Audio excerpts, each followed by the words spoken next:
Hello and welcome to a tryout Tuesday. Something new I'm trying for streaming. Basically, I am trying out games that I have never tried out before. I am a little late today because I considered whether or not to run this stream at all, given what's going on, and given that there is a blackout day on a lot of social media. My personal opinions are quite simple. What happened in America should not happen anywhere. Nobody, because of the colour of their skin, should be forced to undergo such horrific treatment. That said, I have campaigned with political parties before, and changing your Facebook, changing your Twitter, changing your social media profiles doesn't engage with the system in a way that creates real change. So I have decided I'm going to go ahead with this. I apologise if it offends anybody, but no, I think some streaming is what I need to do. I need a nice regular schedule. So, as I say, apologies if it does offend anyone. We are trying out today Afterlife. It is a game that I've had in my GOG library for quite some time, and I want to see what it's like, see what happens and how it works.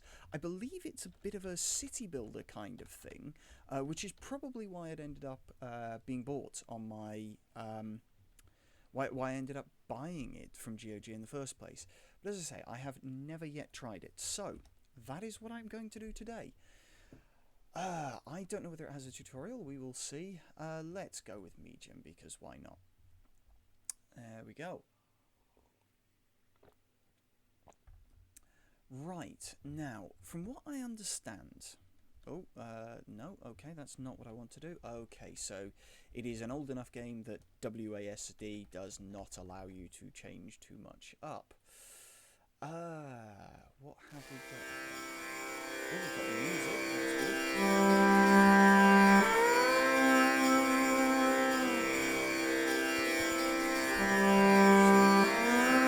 Let's go through the... Good afternoon, Your Holiness, and welcome. I look forward to assisting you in your new role as demiurge of this planet. My name is Jasper Wormsworth, and I am certain when you have seen the services I can provide, we can strike a deal that will be mutually beneficial. Welcome, welcome, welcome, boss. I'm Aria Goodhalo, and I'm your heavenly helper.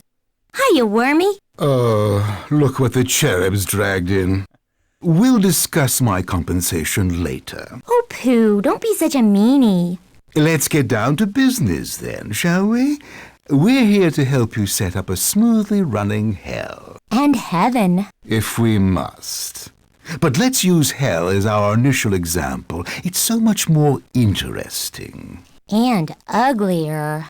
As I was saying before Featherbrain intruded, the first thing you need to do is set up a gate to allow souls to enter the infernal regions. Click on the first button in the third row.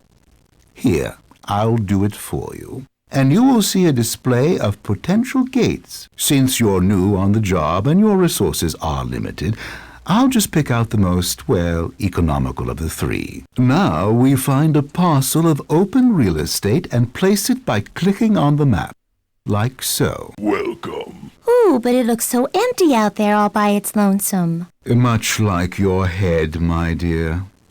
Actually, the virtuous little ninny does have a point. All we've built thus far is a gate, an entrance into hell. If we want anything to happen in hell, we'll need to build some punishments. Before we build our punishments, let's lay down some road, so the poor sods have some way to get to them. We do that by clicking on the road button, then clicking next to the gate, then holding down the mouse to drag the road out until it covers a good long distance. We can start zoning for punishments now. So I'll go up to those solid colored blocks at the top of your remote control. Each color represents one of the 7 deadly sins. I'll start with the green one, envy. one of my personal favorites. Now I'll find an open spot by the road and click and drag to create a 3x3 envy zone. Simplicity itself. We then do the same with the other 6 sins, and voila! A scrumptious little mini hell. All at the same size. That makes no sense. What are you doing? Well, heaven can wait, but not forever, you know. Let's just scroll up. That's it. And put down a pretty little gate right here. Isn't that spiffy? Adorable. Oh, don't be naughty, Wormy. Oops, I forgot. That's your job, isn't it? Now we need some road and lay out our reward zones.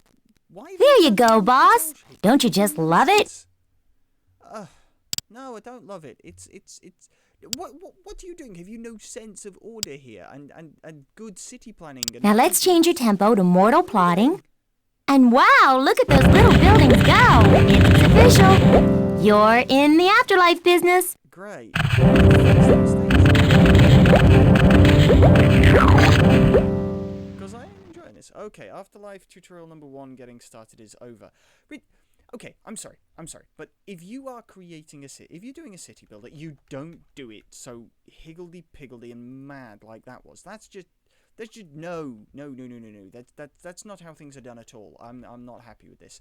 Oh, okay, so this here, by the looks of it, is Earth. So we have there's heaven, there's heaven, there's hell. Okay, that looks fine. So there's lost souls, basic karma, your workforce, graphs and maps, limbos, rocks and siphons, and ports. Okay, so the basics we have here. Let's get rid of it, please. Oh no. Yeah, so that's right. So those are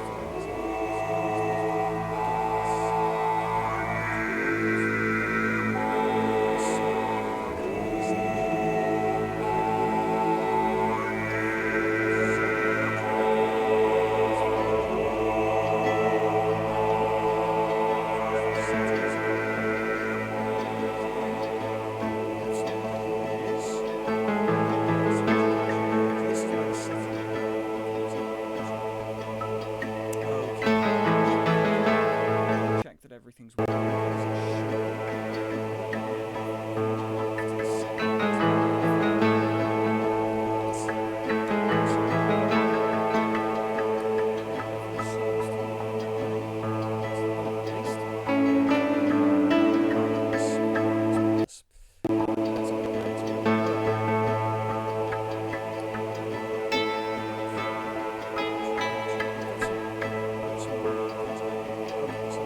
hear the Lost Souls tutorial. Oh, geez, boss, you're in a pickle.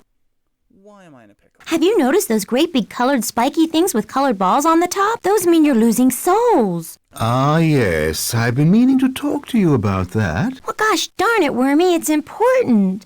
Think about all those poor wandering spirits without an eternal home. Actually, I was thinking more about the impact on the eternal budget. Lost souls equals lost pennies. Well, that's important too, I guess. Anyway, boss, here's what you do. First, let's look at the color of the lost soul spike. It's blue. This means that here in heaven, souls are looking for humility rewards, but can't find any. Or it could signify that the heavens' humility rewards are full. Yeah, that too. In any case, the easiest way to fix the problem is to add more humility zones. Just click on the humility zoning button, which is coincidentally the same color as the lost soul spike. You don't say. And drag a new area of humility zoning nearby. In a few years, your losses will be a thing of the past. As you may have surmised, the color of the lost soul spike indicates the color you need to zone for. If you see a green spike, make more green zones, a brown spike, more brown zones, etc. Sometimes you can lose souls because your roads aren't connected. Like these two. Just hook them up with another road tile and say bye-bye to your lost souls. Bye-bye. By the way, sir, if you should ever notice one of those lost soul spikes with a miniature karma station on top, you might wish to check the road and karma track connections to your karma station bases and your karma portal bases. And if perchance you should spot a miniature gate on top of a spike, make sure you have enough properly connected gates to handle the influx of population. Why, Wormy, you were positively helpful. My dear Miss Goodhalo, helpful is my middle name. I thought it was Herbert. Although I must admit, I am loving the voice acting from the people who did these. Let's go. Many souls will, after a time, choose to reincarnate themselves into a new body on the planet. Okay. It's imperative that you, the demiurge, meet these souls' reincarnation needs. Unfortunately, the only way a soul can reincarnate is by going through a karma portal, which is a trans-dimensional nexus thingy that floats halfway between heaven and hell. When a soul enters a karma portal, it's instantaneously transported to its new body and its new life. Ooh, and it makes a neat little purple flash of light. This is all well and good, but it does beg the question, how are you, the demiurge, going to get your souls all the way from here to here? Ooh, I know. Oh, all right, go ahead. The way to get souls to the karma portals is with karma vehicles, which run on karma track and are dispatched from karma stations. Well, that certainly clears everything up. No, really, it's easy. Look. First, click on the karma station button on your remote. Now pick a karma station. I'm going to choose the least expensive one because it's early in the game. Now, find an empty place near your road and drop your new karma station. You know, that building doesn't look anything like the karma station you selected. That's because that building is the karma station anchor that holds the real station in place, you silly. The real karma station is floating directly above it. Halfway between heaven and hell, see? I see. But why is the karma station anchor all black and cracked? That's 'cause the karma station hasn't been hooked up to the karma portal with some karma track, Grumplepuss. Watch. First, I'll click on the karma track button. Now I'll click and drag a karma track from my karma station to the karma portal. Voila! I'm sorry, but I don't see any karma track. All I see are several cheesily cycling blue squares. That's because you're not looking up, silly boy. See, there's the karma track we just built. Indeed there is. Like the karma station, the karma track is anchored in hell, but actually exists in between heaven and hell. If we watch for a couple of seconds, we'll probably even see a karma train go by, whisking souls back to the planet. Most impressive. I assume the procedure is similar in heaven. Oh, you betcha. In fact, since heaven and hell share the same karma track, I can connect heaven's first karma station to the existing track by dropping it next to those blue squares. Now I've built a functional karma station for heaven that's connected to karma track that's anchored in hell. See? Remarkably well done, you relentlessly perky cherub.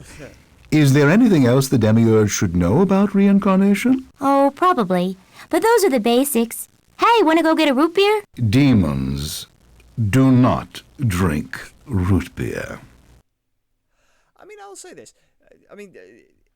It's a fair enough kind of tutorial for what it is, but that what saves this, what really does save this, is that voice narration, because it is wonderful. That they've actually thought about the script. Okay, I tell you what we're going to do is we're going to go to the workforce. We're going to listen to this tutorial, and then we'll see where things go. Here, Your Eminence, we have a shining example of an afterlife that isn't operating at maximum efficiency. How, you may ask, do I know this?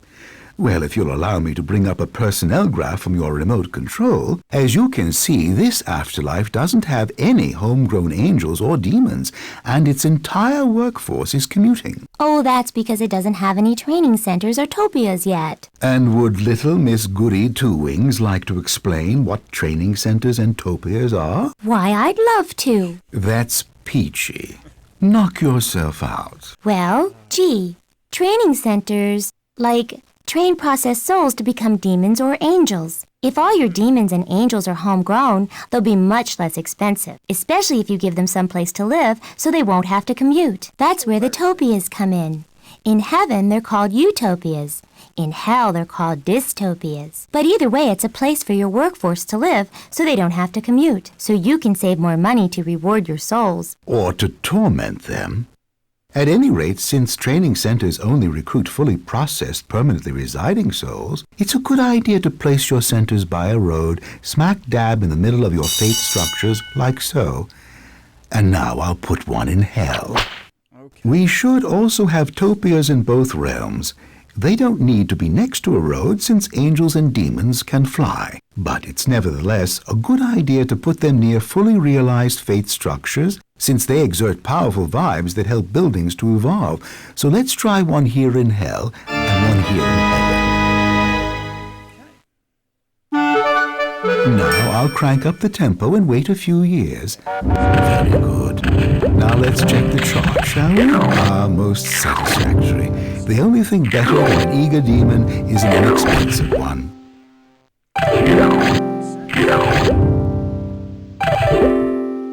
Okay, right. Well, I tell you what. Let us try. Oh, it's awfully awkward having the movement things on that button. That's not what we want. Right. So I'm guessing this portal here must line up to this gate, and that gate must also line up to that portal there. Okay, so I'm gonna try and see if I can find a place that's perfect in both realms. So that one there, I'm guessing links up to that one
How can I not? Okay, so I'm assuming with the gates, 500,000, do I have enough for that? Yes, I do seem to have enough, so I could, in theory... Welcome. Dump that down there. I don't want to, though, because I didn't connect it to the road properly. Do I have a destroy ability? I can't see a destroy ability, so I've just marked it up. But that's okay, that's okay. So we've got 6. The only area we don't have is this green one. Let's drop our green one down. And let's drop down our rose here, so the road that connects them. So I made a slight mistake from what I was trying, but that's okay. We needed topias, didn't we?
assume maybe we have to open things. Do we have to open Heaven's Gate? Upgrade? No. Okay. Global? No. Ooh.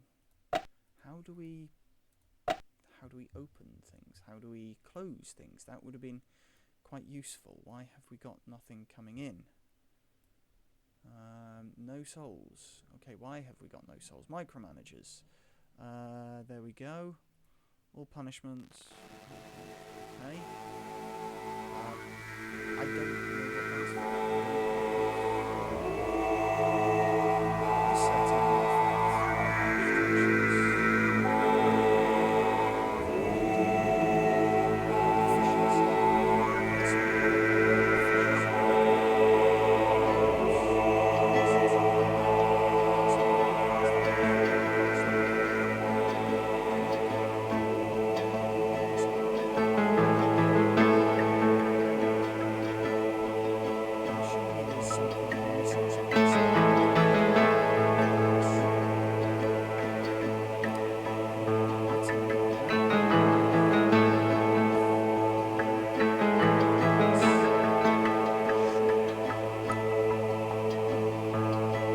The souls are leaving your afterlife because they can't find their expected fate structures. Jasper's right, boss. You'd better look at the graph view, find out what kinds of fate structures you need, and get zoning.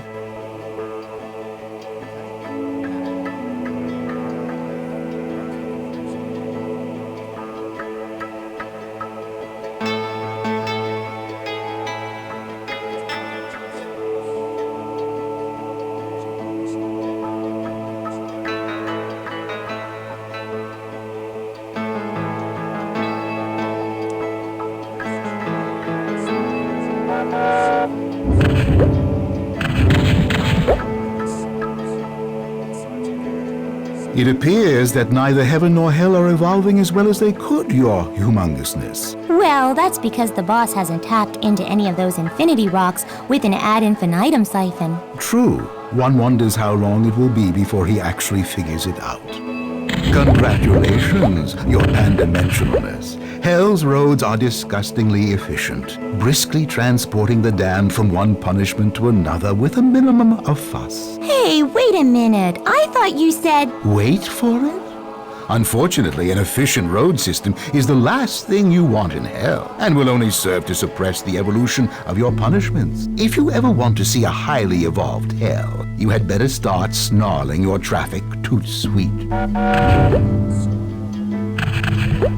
It appears that neither heaven nor hell are evolving as well as they could.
So perhaps the best way is to have single roads. So maybe if we had one long road with single roads going off to each individual place, maybe that would be the best way of going about it. I wish I knew how we could destroy doesn't seem to be. If I right click, no, that that's quite nice. If I select something and I delete, no. Doesn't seem to be anything there that will help us. let's see. It appears as though heaven could use a few more ad infinitum siphons. Yeah? Well, it looks like hell could use some too, so there. Yeah. Piggy banks, warthogs, okay, thanks. I'm guessing that's how we store the ad.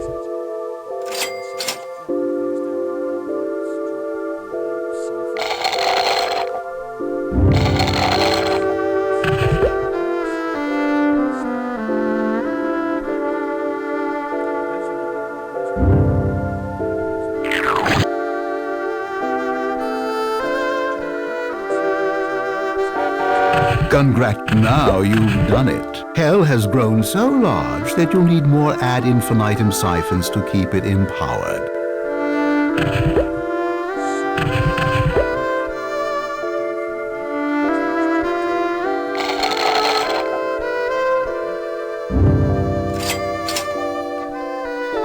Congratulations, you're pan-dimensional. With all due respect, your immenseness, Hell's punishments are a downright mess, at least in terms of workforce alignment. That sounds bad. Oh, it is. If Hell is ever to evolve out of its current quagmire of mediocrity, you'll probably have to use the macro manager to make some major and expensive adjustments.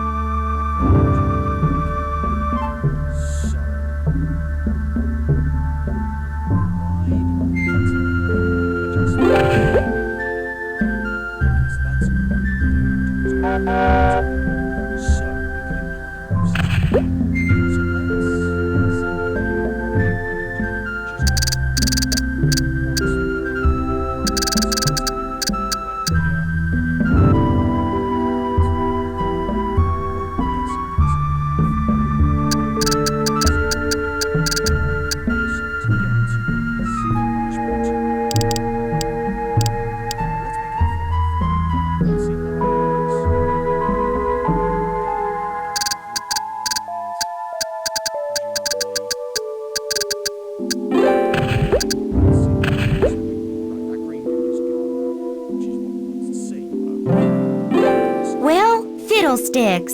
Heaven's losing a few souls. Oh, it's nothing to worry about now, but you might want to find out what kind of rewards don't have enough structures and zone for it.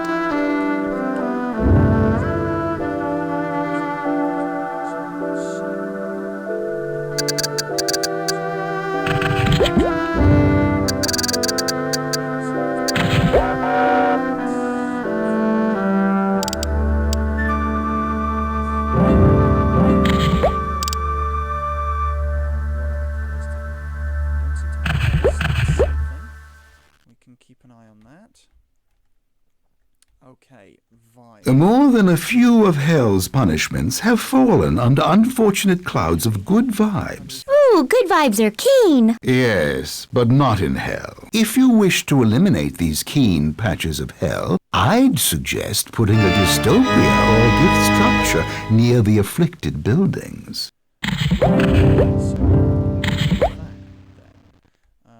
So we've got, we need dystopias, so...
So we'll do another 4x4, but we're going to make sure we're far enough away from the other that you still have to create a huge traffic jam to get here. That's the idea of this weird system. So unlike a normal city builder, you want them to be really fun.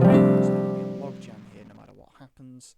And then we can have, so there's a log jam because everybody going that way, and we can create like 4 roads. So we can have another feeder road coming off here. So whatever happens, this road here is going to be really terribly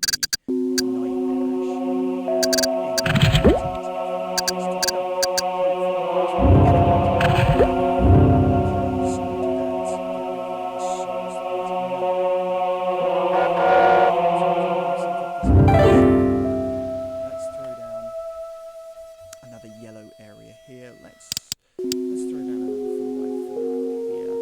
Well, let's throw down a road here. So we're essentially creating some choke points, some really weird systems that it's difficult to get to. That's the idea of up here at least. Okay, so let's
Just as the successful politician depends on public opinion polls and a little healthy graft to stay in office, the successful demiurge must keep an eye on the relevant graphs and charts to maintain a successful afterlife. Let's check out the graphs first and see what they can do. Going from the top down, the first one displays the distribution of belief systems. With this graph, you can tell what percentage of your afterlife's population believes in reincarnation, how many only believe in heaven, how many only believe in hell, that sort of thing. The second graph breaks down your afterlife's population by sin or virtue. The darker colors represent permanent residents, the lighter colors temporary residents, and the hollow lines represent available housing for that quality. The third chart shows how close some of your special purpose buildings are to being full. As the solid area creeps toward the top, it's time to build new structures. The next graph is the history graph, which charts your afterlife's population growth, income, outcome,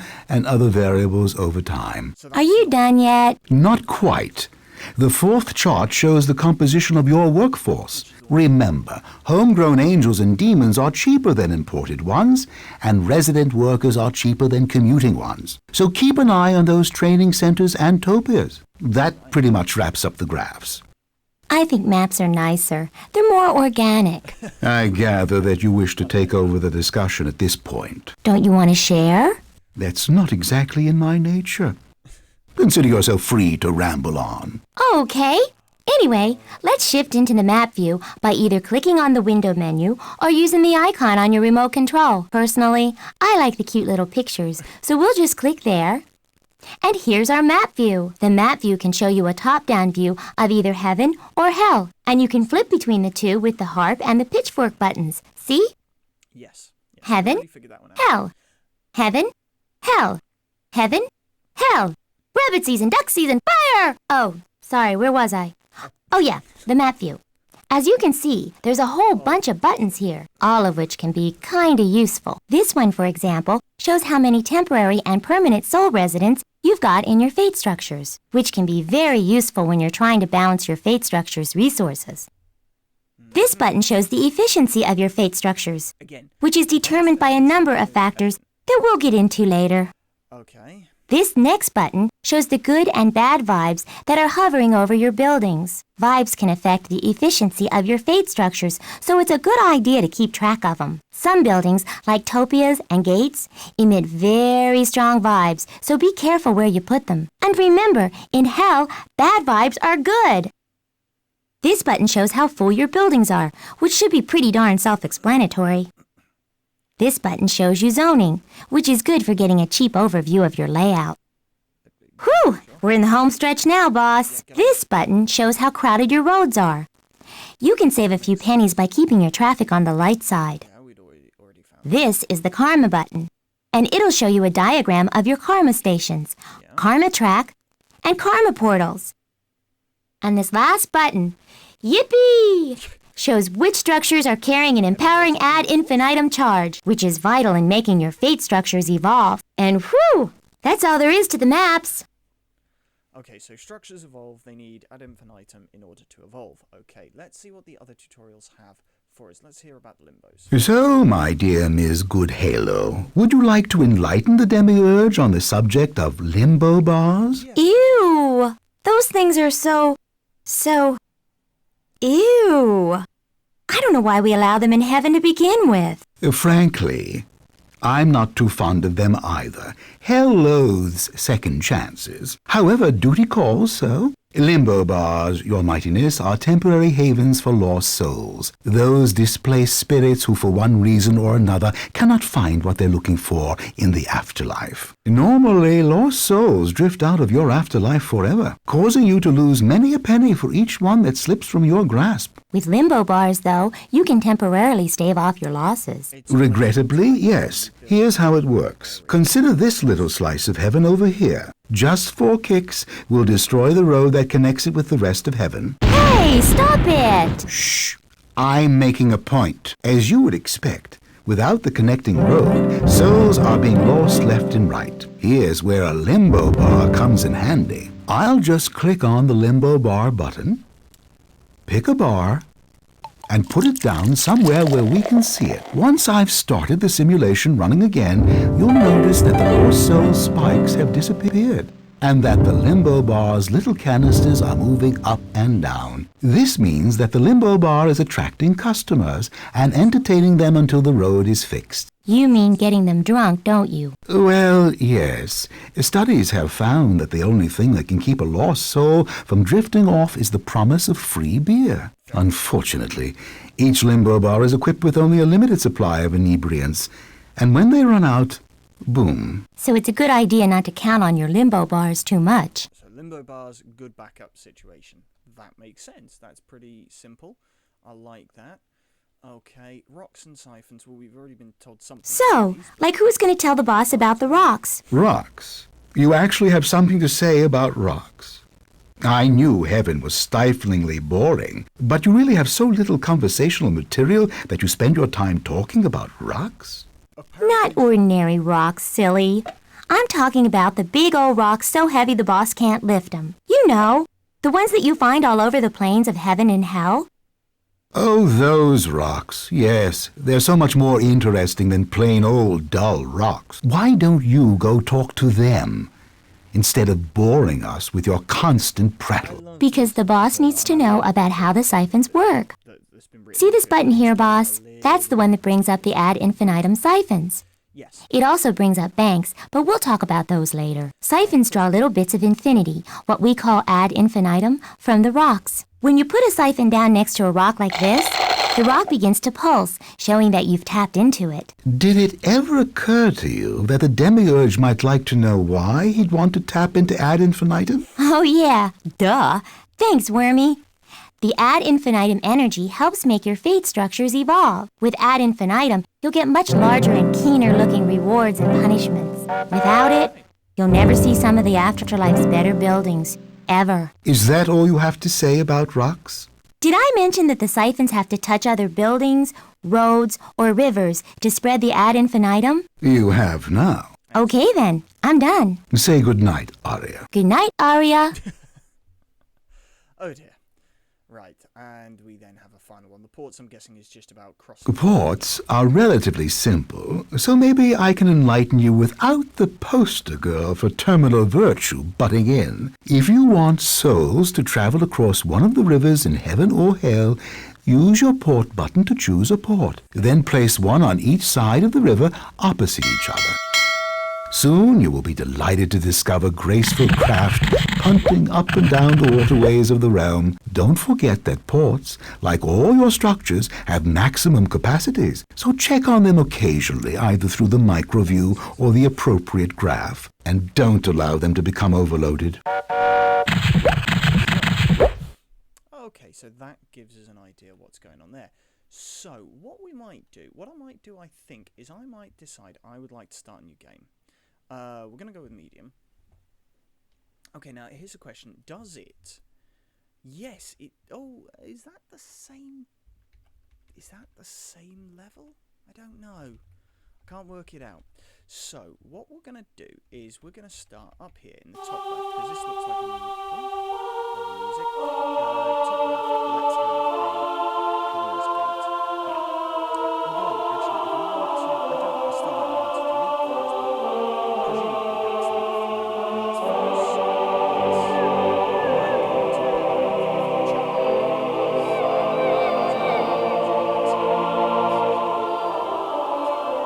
Welcome.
talking like I know what I'm doing. I really don't have a clue, obviously, because, you know, that's the way this all goes. It's a game I've never played, and I have no idea how it works.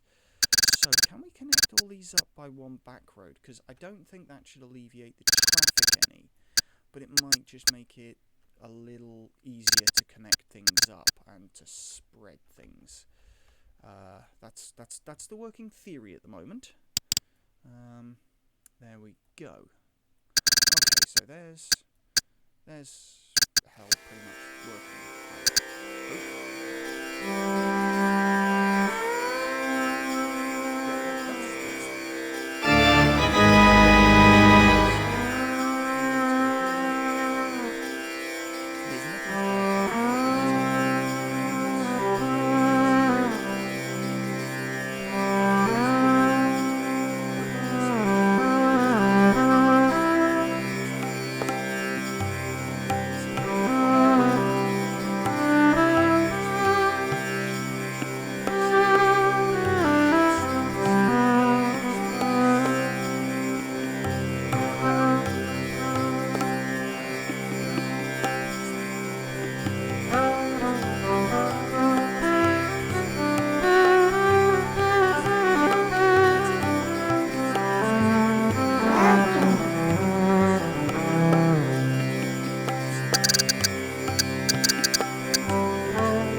When we go to the graphs now.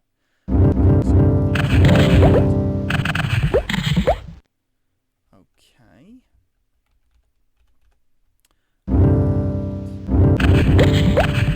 This is quite nice. Now I understand what those are for. That does make a lot of sense. So our topias are building up quite nicely. Workforce. There's still 100% important training centres that are hopefully fixing that. That's the theory, at least. We are losing. Oh, hang on, is that?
Come on.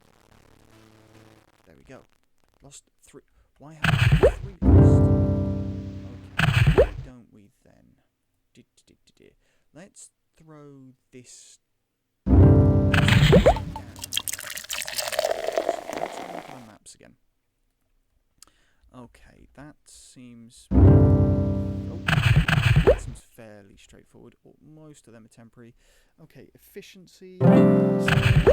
Efficient. We've got mainly bad vibes, which is good.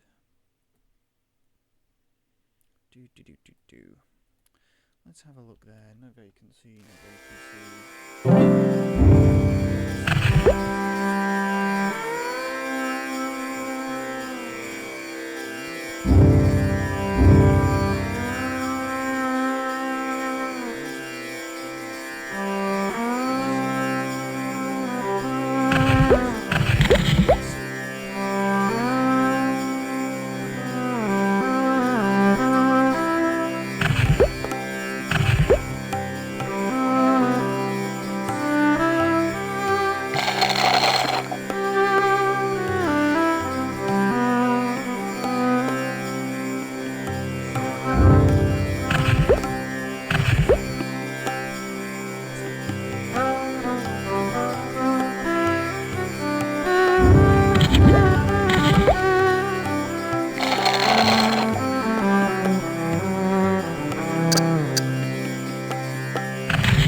There's got to be a button that allows demolishing.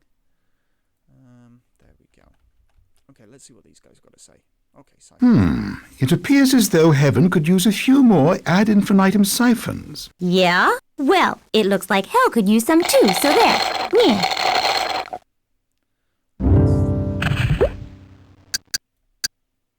And do that. Okay, and we need more stairs as well. There we go. Let's throw some more down.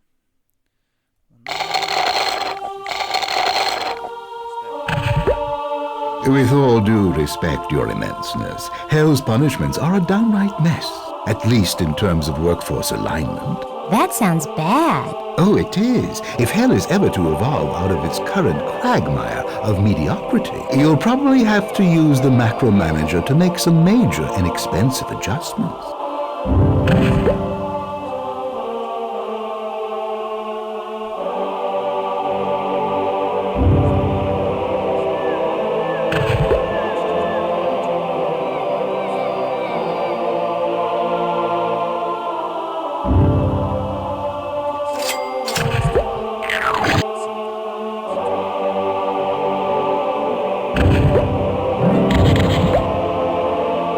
More than a few of hell's punishments have fallen under unfortunate clouds of good vibes. Ooh, good vibes are keen. Yes, but not in hell. If you wish to eliminate these keen patches of hell, I'd suggest putting a dystopia or a gift structure near the afflicted buildings.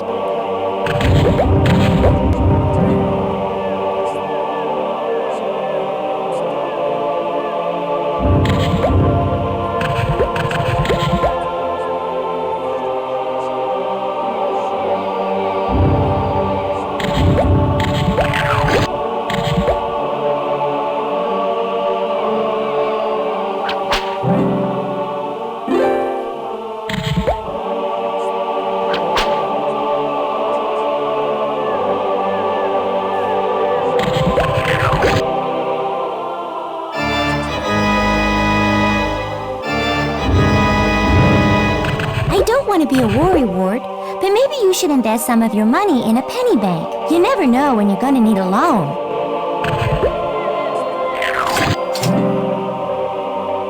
Some of heaven's rewards have fallen under the dark influence of some spooky bad vibes. What's the word? Counteract? Yeah. To counteract the bad vibes, you might want to put down a utopia or gift next to those gloomy gusses.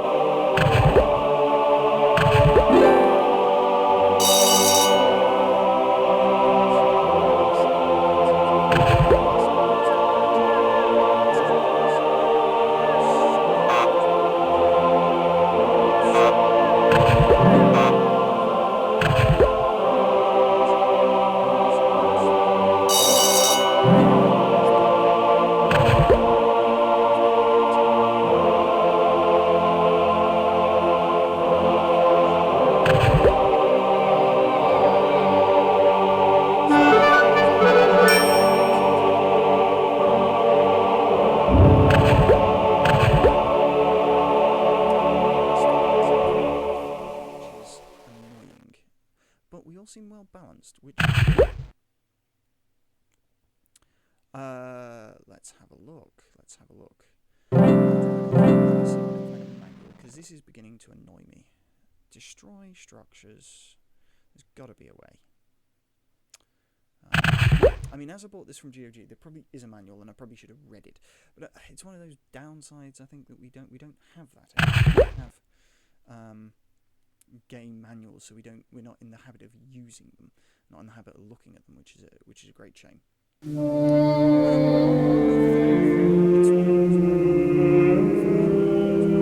More than a few of hell's punishments have fallen under unfortunate clouds of good vibes. Ooh, good vibes are keen. Yes, but not in hell. If you wish to eliminate these keen patches of hell, I'd suggest putting a dystopia or a gift structure near the afflicted buildings.